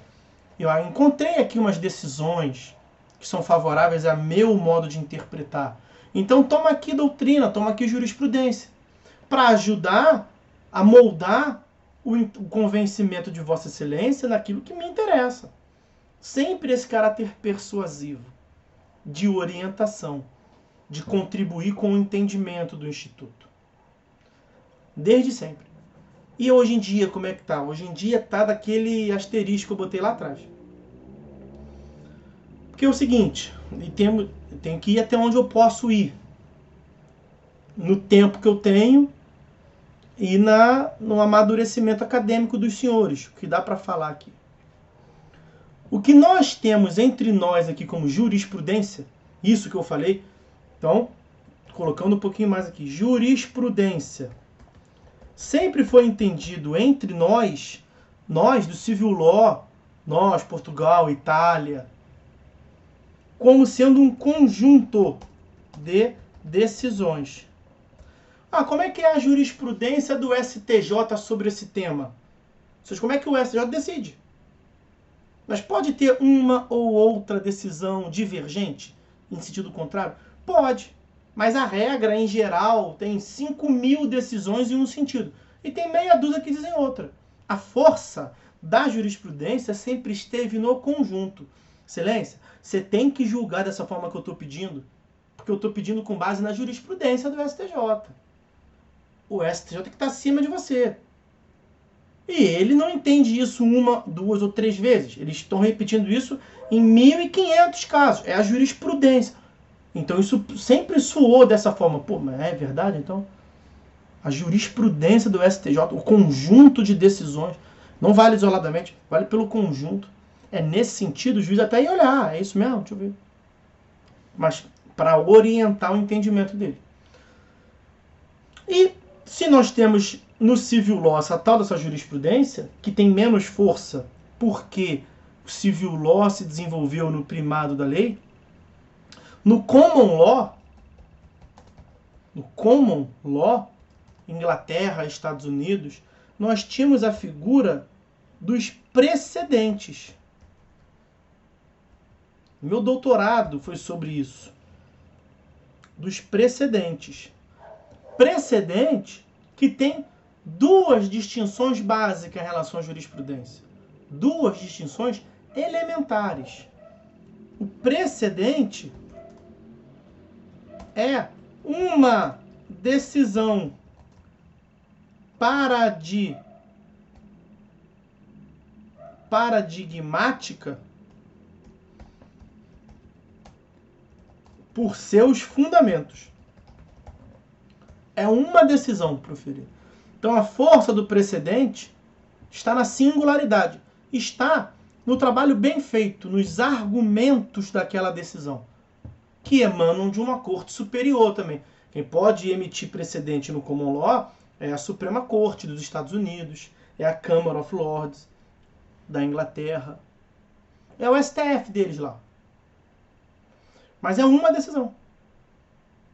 A nossa jurisprudência, que sempre esteve no conjunto, a força da decisão deles lá está nos fundamentos, nos argumentos.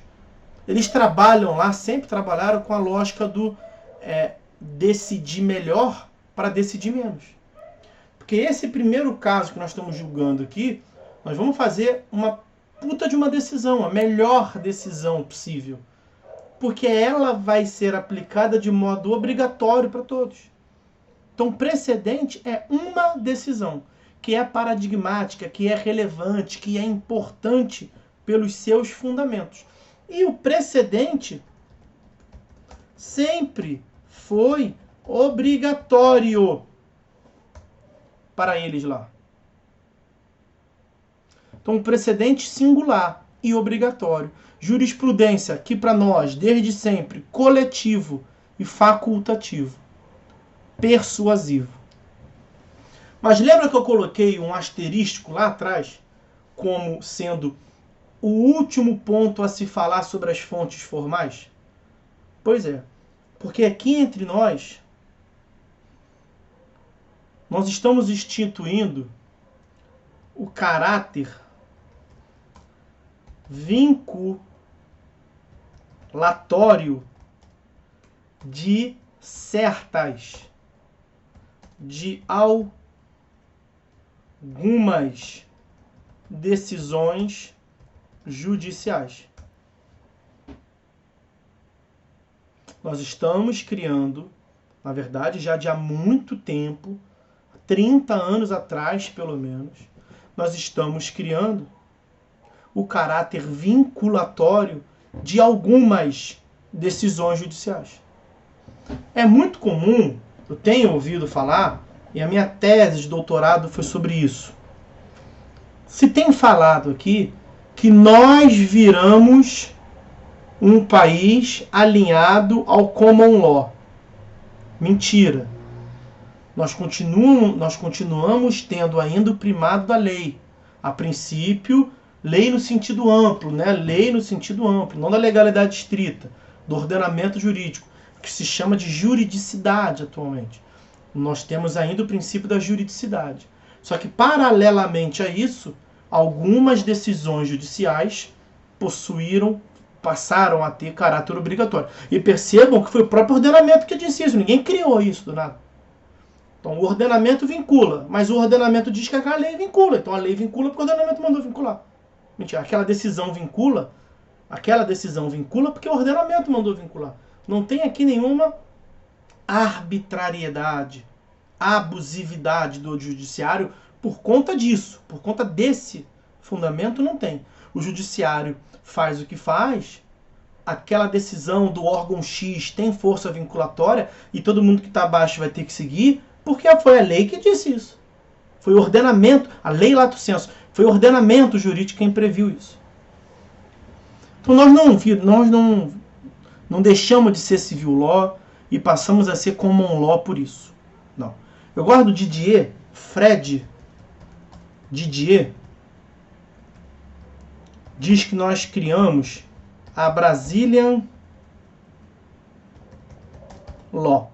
Aí tá, eu tô mais com Didier do que quem diz que nós viramos common law. A Brazilian Law, que nós não somos nem civil law nem common law, estamos no meio do caminho.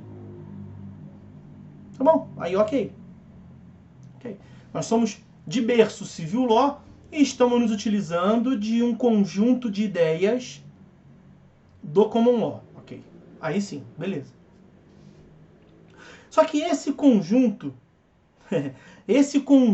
de ideias do common law, lá no common law, coloquei para vocês aí, sempre foi entendido como os precedentes.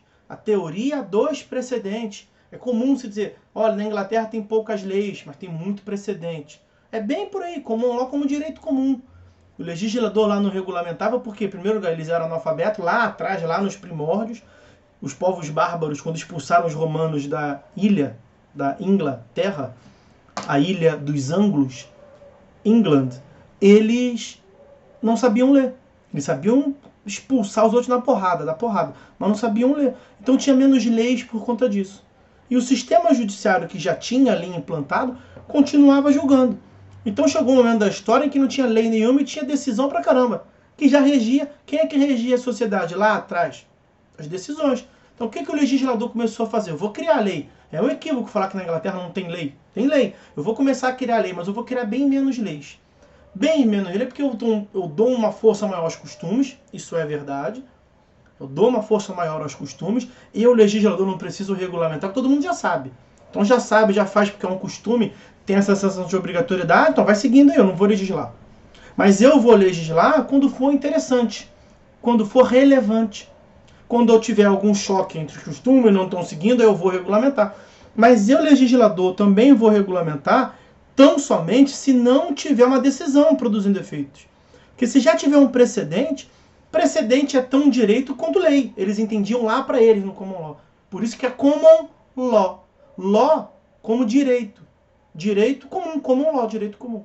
Direito feito em comunhão de esforços entre o legislador e o julgador. Então, se é assim, os precedentes lá entre eles já têm força vinculatória, força coercitiva desde todo sempre.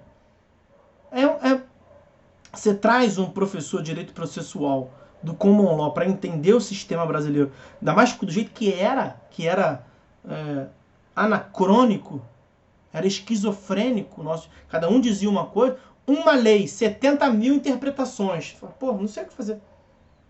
Não é para isso que serve o direito. Você traz eles ficam aterrorizados. Como é que é? Tem uma decisão do STF. Do STF. O STF é a corte máxima. Nós falaremos aqui da organização do Poder Judiciário. O STF é a corte máxima? É a corte máxima. Tá? E eles decidiram uma coisa qualquer. E tem dúvida se vai seguir ou não? Exatamente, não pode. Quantos ministros compõem o STF? 11. Quanto é que foi esse julgamento aí? 11-0. Mas ninguém falou nada diferente. Não teve nada. 11-0. Todo mundo segue então, né? Não. O juiz da comarca de Varriçai acha que o STF não manda perante ele, não. Que aquela decisão lá que os 11 ministros do STF decidiram só produz efeitos, pasmem, no STF. Só entre eles lá. Entre as partes e ele. E que o juiz da comarca de Pau Grande não está vinculado. O juiz da comarca de Bem-vindo, tem um município chamado Bem-vindo, o juiz da comarca de Bem-vindo não vai se sujeitar à decisão do STF. Não pode ser assim, né? Isso é esquizofrênico, não faz sentido. Você tem um ordenamento que é piramidal, ou seja, quanto mais você vai subindo para rever as decisões, quanto mais recursos tem menos órgãos, aí você chega lá no cume, você sobe a montanha todinha, chega no cume, e aquilo que demorou 30 anos para aquele processo chegar lá, você reúne os 11 ministros do STF e só vale para eles. E para aquelas partes. Então só vai valer para João Maria e para o STF. Mas para nenhum outro órgão, para nenhuma outra parte chega, não pode ser assim. Isso é louco, gente. Isso aqui é uma coisa muito séria. E o sistema não dava conta por conta disso. Tinha vários fatores. Um deles era isso, cada um dizia uma coisa. Tem como ser assim, o cliente não pode chegar no teu escritório e perguntar assim, doutor, eu tô com um caso aqui que aconteceu tal coisa no dia tal e eu quero a providência X. Eu tenho direito a X? O advogado virá para o cliente e fala assim, não sei. O que o cliente falava? Então você não entendeu o caso? Vou explicar de novo. Não precisa explicar, eu entendi. Eu entendi perfeitamente o que você falou. Olha, aconteceu no dia tal o fato X. Esse fato X é qualificado como tal circunstância. A lei tal é que regulamenta isso. A doutrina tal diz tal coisa. E aí, doutor, o que você acha? Eu vou ganhar? Não. Você vai ganhar? Não sei. Posso dizer. Eu tenho direito? Não sei. Depende muito. Não importa a minha opinião. Porque você está me pagando para ser seu advogado. Eu vou sempre defender a sua pretensão. A questão é saber se você vai ganhar. Se você vai ganhar, não sei. Não sei, porque o juiz 1 pensa uma coisa, o juiz 2 pensa uma outra coisa. Na terceira vara civil depende. que o juiz titular tá de férias, aí tem um juiz substituto lá que eu não sei como é que ele pensa, então não sei. Ah, mas peraí, então vamos supor que eu perca. O senhor acha que eu tenho direito? Eu acho que eu tenho direito. Como que o juiz vai pensar, eu não sei. Tá, peraí. Isso é parte dizendo, peraí. Se eu perder aqui, por acaso, o senhor não vai fazer tudo para não deixar, mas se acontecer, eu perder aqui embaixo, cabe recurso? Cabe recurso. Quem vai julgar? Uma das câmaras cíveis do tribunal. Quantas são? Mais de 50. Não, mais de 50. Mais de 20. Mais de 20. E aí, lá em cima, eu vou ganhar ou vou perder? Não sei. Porque metade pensa uma coisa, metade pensa outra. Pô, doutor, difícil, hein? Difícil. Como é que eu vou botar meu dinheiro em custo? Eu vou pagar o honorário pra você se você não sabe? Não sei, mas eu não tenho culpa. Eu todo dia leio o livro, leio tudo, mas o que eu tenho que te dizer é que eu não vou te enganar. Eu não sei se você vai ganhar, depende de onde você vai cair. Tá, mas aí se eu perder no tribunal do Estado, eu posso ir pra Brasília? Que é como se diz? Pode ir pra Brasília. E lá no STJ, eu vou ganhar ou perder? Não sei. Uma turma pensa uma coisa, outra turma pensa outra coisa. Porra, isso é sério? Veja, então quer dizer que eu vou ganhar ou perder, doutor, aqui embaixo, aonde eu caí. Eu vou ganhar ou perder no tribunal, aonde eu caí. Eu vou ganhar ou perder no STJ, aonde eu caí. No STF, 2 turmas, aonde eu caí. Então não depende do direito, né? Então toda a minha sorte nesse processo depende do sorteio que vai ser feito, né? Sim. Isso já foi chamado de olha que ponto chegamos. Jurisprudência lotérica. Professor Eduardo Talamini, professor da Universidade Federal do Rio Grande do Sul, não, do Paraná, muito bem colocou.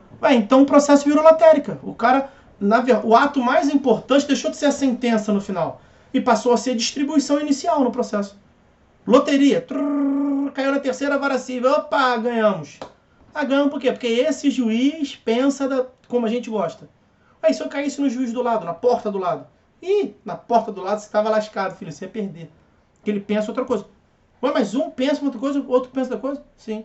Mas ninguém decidiu isso, não. Porque pode até ser que um pense uma coisa, outro pense outra. A lei foi publicada no começo do ano. Quem tá certo? Não sei, velho. Cada um pensa uma coisa, normal que pensem diferente. O problema não está em pensar diferente. O problema está o cliente falando assim, mas isso que eu tô... Indenização de batida de carro não é novo, não é novo. Desde sempre tem na humanidade isso aí. E não é possível que isso não chegou no STF, que é o órgão máximo. Já chegou, filho. Tem decisão do STF. Pro STF, você ganha. Então eu vou ganhar aqui embaixo. Não. Você só vai ganhar no STF.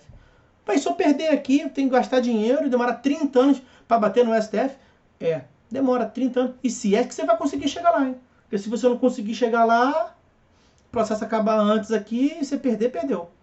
Percebe que isso não faz sentido nenhum? Isso é um contrassenso, isso é ilógico. Tudo bem que vale o que está escrito, o direito, mas tem que ter lógica, gente. Eu costumo falar que essa ideia de vinculação é como você vê, vai no country, aqui em Friburgo, você vai no country club, aí tem ali o jardim gramadinho, tudo cortado, bonitinho.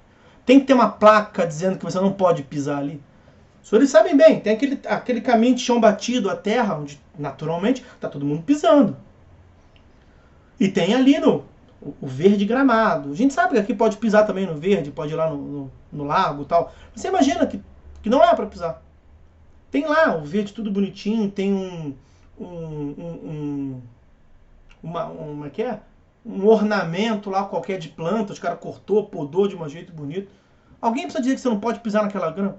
Tem lá um canteiro cheio de pétalas de rosas, linda, maravilhosa, bromélias, tudo bem cuidado ali. Tem que ter uma placa dizendo que é proibido pisar ali? Não tem. As pessoas pisam. Aí vai e coloca uma placa, proibido pisar. As pessoas continuam, aí diminui, mas continuam pisando. Aí precisa botar uma cerca, capaz de não continuar pisando ali. Tiver festa, né, quebra a porra toda, né? Aí tem que botar cerca elétrica.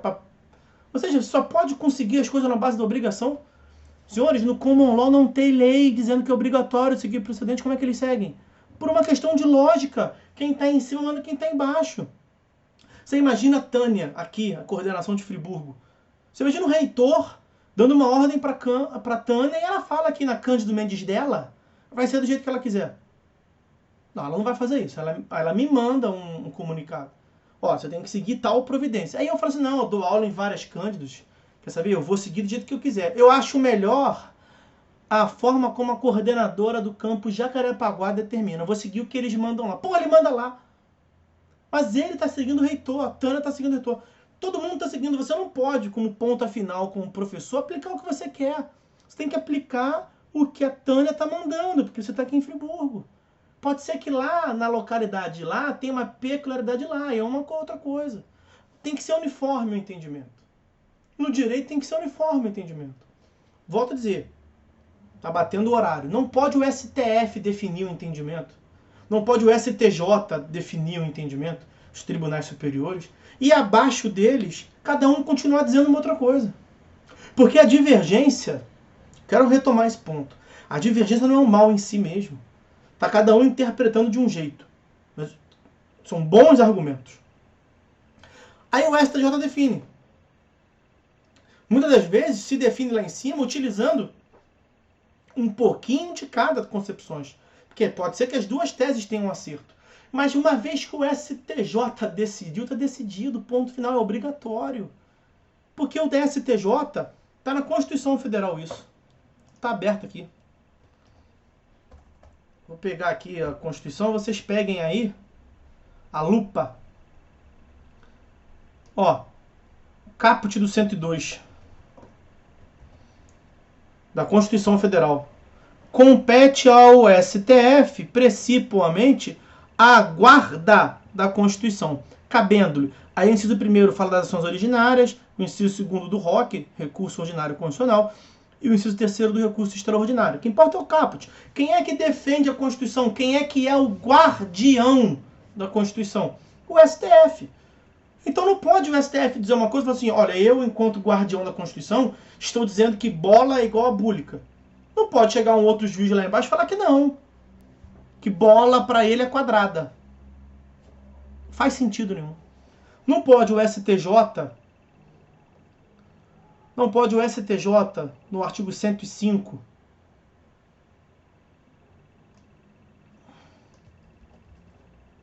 isso eu vou trazer o inciso 3º, que é o que mais me interessa.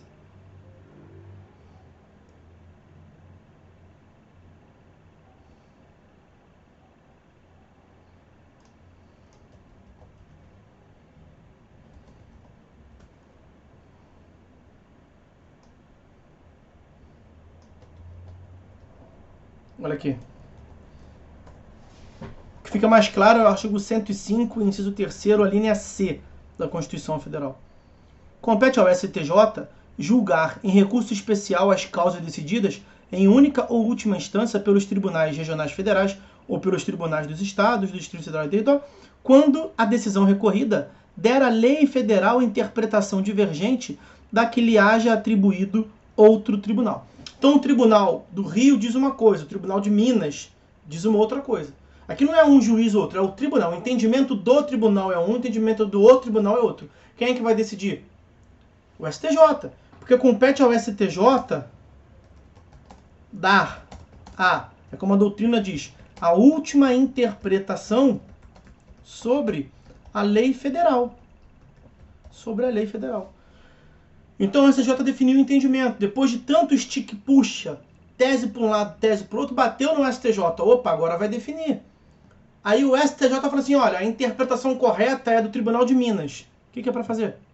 Para todo o Brasil seguir o STJ. É a grama que está podada. É a planta que está bem podada, parada, tudo bonitinho. Não é para pisar em cima porque tem uma placa. Não é para pisar em cima porque não faz sentido você pisar em cima. Faz sentido alguém ter o trabalho para deixar aquilo bonito para todos e você pisar em cima. Não faz sentido um tribunal superior definir a interpretação, a orientação do direito para toda a nação e você, juiz da vara única da comarca de Porciúncula, entender que para você é diferente. Eu sinto muito para você. Você não é juiz isolado, você faz parte de um poder, o poder judiciário. E o poder judiciário na cúpula, o boss, o CEO, definiu o que é, você tem que seguir, cara, sinto muito. Ok? Essa é a lógica. Então, já botei aqui o texto da Constituição, vou colocar aqui dispositivos do CPC, e sem transformar isso, evidentemente, numa aula sobre isso. Eles verão melhor isso em processo civil 3, os processos nos tribunais. Olha aí, CPC isso aí, tá? da ordem dos processos e dos processos de competência originária dos tribunais. Disposições gerais. Olha como é que começa.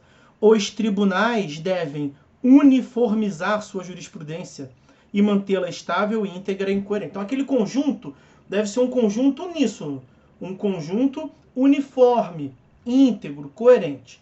Maiores considerações sobre isso a seguir, né, em outro período. Tem coisa para falar sobre cada um disso aí. Aí vem o 927, ó. Os juízes e os tribunais observarão. Esse observarão aí é coercitivo, é obrigatório. Devem observar o quê? As decisões do STF em controle concentrado de constitucionalidade. Controle concentrado de constitucionalidade. Veja, nessa parte aí não tem novidade nenhuma.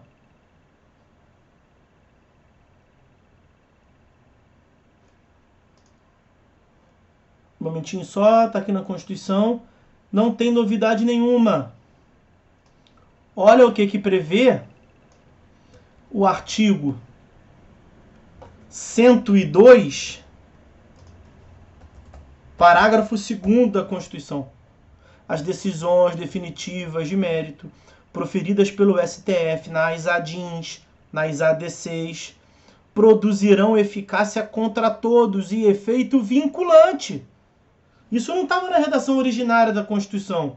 Essa redação foi introduzida em 93, pela Emenda Constitucional 3 de 93, por isso que eu comecei dizendo que essa ideia de vinculação veio desde o começo da década de 90. Emenda Constitucional 3 de 93, e depois foi aprofundado, nova redação foi dada pela Emenda Constitucional 45 de 2004. Mas desde 93, as decisões do STF são vinculatórias nesse contexto de ADIM e ADC. Olha lá, o inciso 2º do 927, sobe o chat aí, ó. Os enunciados de súmula vinculante. Mas também quer o quê? O nome já diz, né, meu filho? Você não quer seguir de modo vinculatório uma súmula que tem esse teor de ser vinculatório? Olha o artigo 103A. Ih, meu Deus, fugiu. Artigo 103A da Constituição Federal. O STF poderá, de ofício ou por provocação, mediante decisão de 2/3 dos seus membros, após reiteradas decisões sobre matéria constitucional, aprovar súmula que, a partir de sua publicação na imprensa oficial, terá efeito vinculante. Ok? E aí tem lá os outros incisos, já bateu o meu horário aqui, e os senhores verão isso tudo em processo civil 3, o modo de atuação dos tribunais em juízo. O que eu quero dizer para encerrar a aula é o seguinte: a gente não pode dizer que jurisprudência, lato sensu, é de direito material. A jurisprudência, em regra, é fonte material do processo. Mas algumas decisões, vírgula, por